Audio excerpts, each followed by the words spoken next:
Welcome to the Startup Grind.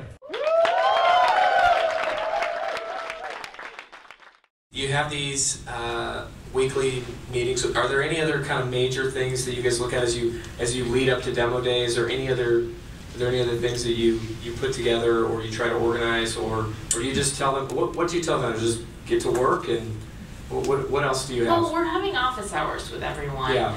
Individual office hours, and then we do group office hours where there's like 8 startups with a couple partners, and we all go around, they go around the room saying, for 5 minutes or something, saying like, this is our most important problem that we're trying to tackle, and we give sort of triage advice, and so we sort of know what's going on.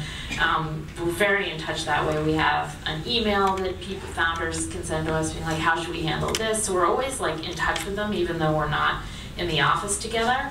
But we do other events. We have prototype day where they come and present what they've done so far. It's not too many events because we don't like to do that, but yeah, we have some happy hours where they can drink beers together, whatever, you know. So I don't head those up. So you do you do the red wine ones? No, that was horrible. Do you talk to us about what do you do to prepare these companies as they get closer to demo day? What are the metrics, or what are the thoughts that you give these guys to get them in the right place? Well, we kind of put the fear of God into them about demo day from the onset, because it seems very surreal when they've just moved to sunny California, they're starting YC, like, they don't realize how, I hate this, but like the shit's gonna hit the fan on demo day, and like if you're not ready, you're gonna regret having frittered away a couple months. Like, it's a pretty intense 3-month period. So we're always sort of encouraging them to get users and build their product, certainly to try to launch it. You know, obviously there are exceptions. If there's some deeply technical startup idea that's going to take longer to build, they can't launch by demo day, but we're encouraging them to do that. We say do not fundraise before demo day, like just wait till demo day to do that, because it's terribly distracting to start talking to investors. And then we have rehearsal day a week before demo day. And that's when we say, okay, the night before, put together a presentation. They have 2.5 minutes, by the way, to present to a room full of investors at the Computer History Museum. We usually get around like 450 people in the audience, so it's a pretty concentrated group of very important people that are going to see your product. And they have seen, and some of them have seen pieces of them before, right? So, and maybe some of them haven't seen anything. Yep. Yeah. Yep. Depending on if they've launched, or sometimes people will meet with investors ahead of time. So they come present on rehearsal day, and they all stink. They're like horrible presenters. We focus them on, believe it or not, one of the things we want to get across in this 2.5 minutes is, what does your company actually do?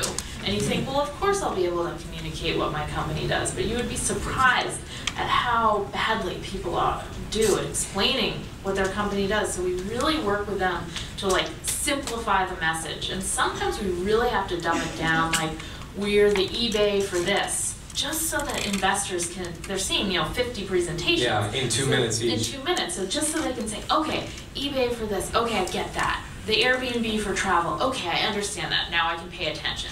So we work with them on like clearly communicating what they do. We want them to be able to demonstrate progress, and that can come in many different forms. Ideally, it's revenue growth. Investors love, charts that are going up, but not everyone has that.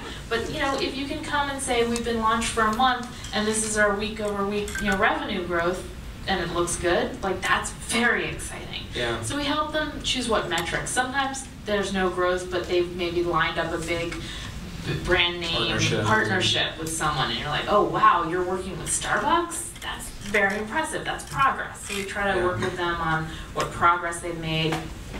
And then finally, what is the vision? Because right now, they're only a few months old, and a lot of people claim that, the Y Combinator funds companies that are features.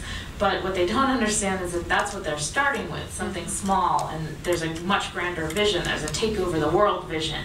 And so in most cases, we're trying to have them communicate what the grand vision down the road is, because that is very important to investors. And how big is this market? What's the TAM, total addressable market size. We want to be able to say this is like $10 million market.